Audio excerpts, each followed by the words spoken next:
Bawa untuk kemas, dibeli. Hah? Berapa juta? Sana, hantar lupa na. Ada. Hantar lupa na. Ini hitam ini. Alhamdulillah, ban-banyo ka ditemukan sungai yang mengandung butiran emas. Nekalan puluhan masyarakat pihak mitama lam kerung nyo adalah daripada rahmat Allah. Nanggro Aceh, nanggro makmur, tetapi penduduk ji gasin. Nyo ketanyo mari sama-sama bangsa Aceh. Tak kelola nyan adalah milik masyarakat Kabupaten Biren.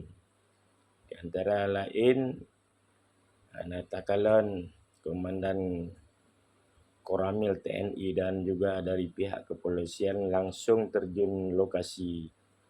Pukul betul nyan ternyata memang benar. Nyan adalah tanda Allah sayang ke masyarakat Aceh. Nakalan cip di Aceh Timur, kai teme, kai cok hasil daripada minyak. Allah sayang ke urang Aceh. Tinggal katanya masyarakat tatim kelola beta pulih atranyan ke bangsa-bangsa penjajah. Ya nekalon Lampung cukup ramai orang tengok gak mitama. Yang adalah satu rahmat daripada Allah. Ya. Cukup langka kejadian tateme lam kurung na mengandung meh.